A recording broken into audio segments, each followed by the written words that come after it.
Vous êtes confortablement installé sur votre siège d'avion lorsque soudain, vous entendez un mystérieux « ding » qui vous fait sursauter. Et puis un autre « ding » retentit. Le moteur de l'avion est-il en feu?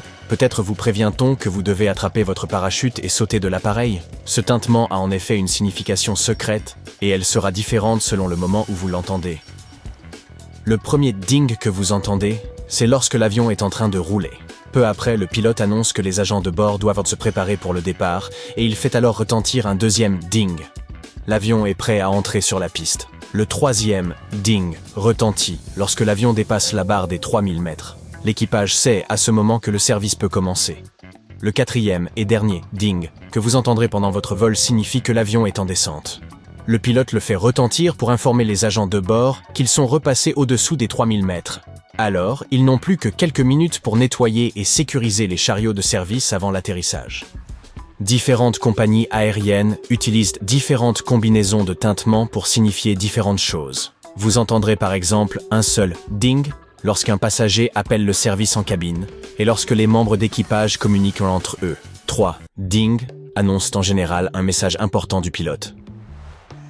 Le bruit des moteurs d'un avion peut varier, et ce non pas en raison d'un dysfonctionnement grave, mais pour que les personnes au sol ne soient pas assourdies. Après le décollage, lorsque l'avion a atteint environ 460 mètres d'altitude, les pilotes font tourner les moteurs moins vite afin d'économiser du carburant et respecter les règles de réduction du bruit. Lorsque l'avion est loin au-dessus des zones d'habitation, les pilotes redonnent de la puissance au moteur. Cela permet à l'avion de consommer moins de carburant et au moteur de durer plus longtemps.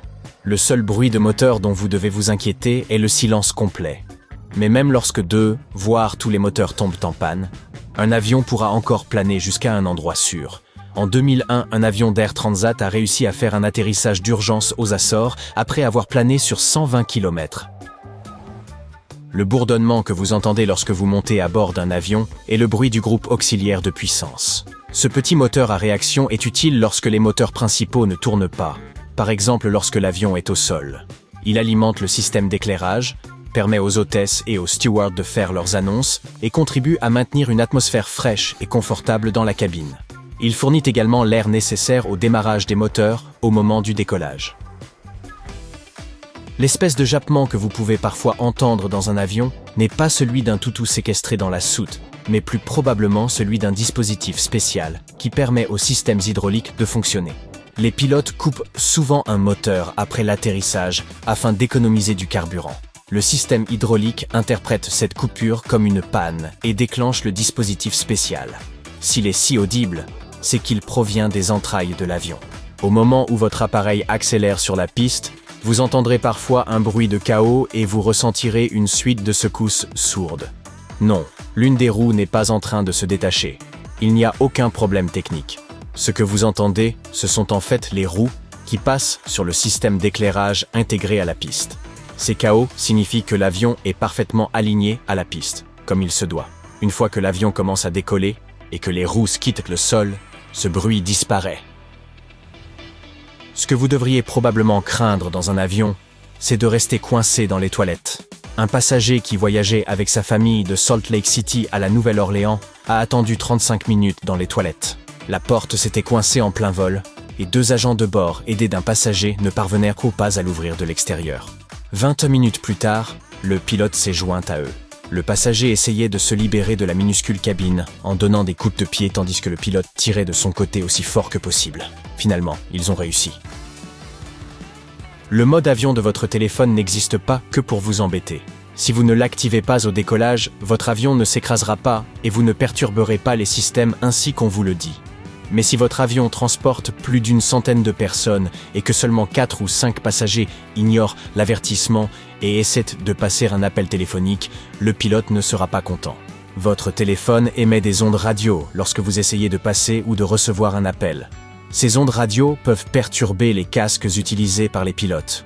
Un pilote a raconté qu'il était en train de décoller de San Francisco et qu'il recevait des instructions importantes lorsqu'il a entendu un moustique bourdonner dans son oreille.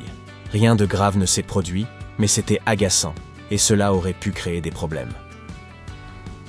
Vous ne pouvez pas ouvrir votre hublot à bord d'un avion, Mais il existe une fenêtre secrète qui s'ouvre et qui se ferme sur certains modèles. Elle se trouve dans le cockpit, sur le côté droit de l'avion.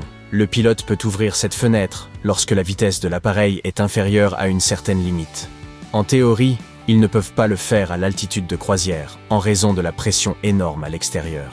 Les pilotes ne l'utilisent donc que pour respirer un peu d'air frais au sol. Et elle s'ouvre également en cas d'urgence si les pilotes doivent s'échapper. Les aéroports ont eux aussi des fonctionnalités secrètes. Les terminaux VIP, par exemple, pour ceux qui en ont les moyens. Les célébrités y ont recours pour embarquer tranquillement à l'abri de l'attention parfois envahissante de leurs fans.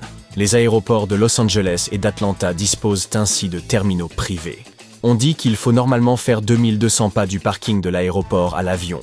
Ce chiffre est réduit à 70 pour ces petits chanceux. Vous pourrez profiter de cet avantage pour la modique somme de 4 850 $ par an. Mais vous devrez payer un supplément pour chacun de vos voyages. Il existe des suites privées avec salle de bain, un garde-manger, un lit pour 2 personnes et une vue sur la piste.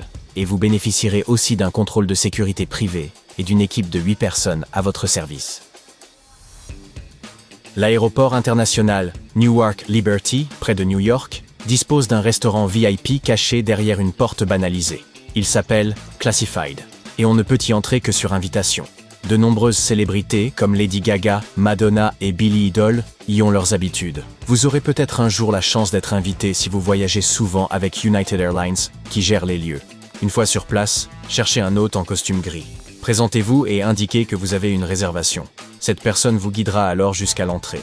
Il n'y a que 36 sièges dans ce qui était autrefois une salle de réunion largement inutilisée. Certains aéroports ont des tunnels souterrains et ils ne sont pas toujours secrets. L'aéroport de Dulles, à Washington, dispose d'un tel système pour le déplacement automatisé des personnes. Ce tunnel fait 16 km de long et comprend un système de manutention des bagages, des remorqueurs souterrains, des services publics, des passages pour piétons et des installations de maintenance. On a construit un tunnel sous l'aéroport de Los Angeles afin de permettre à l'aéroport de s'étendre sans bloquer le boulevard Sepulveda. Cette route compte 6 voies et 6 sorties. L'aéroport international de Denver a, quant à lui, récemment mis en place un système de tunnels souterrains sous l'une de ses pistes. Ces 6 tunnels permettront de stocker davantage de liquide de dégivrage pour l'hiver. Vous êtes-vous déjà demandé ce qu'il advient des objets que vous sortez de vos poches lors du contrôle de sécurité à l'aéroport et que vous oubliez ensuite de récupérer dans le bac? S'il s'agit d'objets de valeur, comme des téléphones ou des portefeuilles, ils finissent au bureau des objets trouvés. Mais toute la monnaie oubliée est d'abord cataloguée puis déposée sur un compte spécial. L'administration utilise ces fonds pour améliorer ses opérations de sécurité. Elle fournit un rapport détaillé aux autorités qui connaissent donc la somme totale ainsi collectée. En 2023, elle s'élevait à $1 million.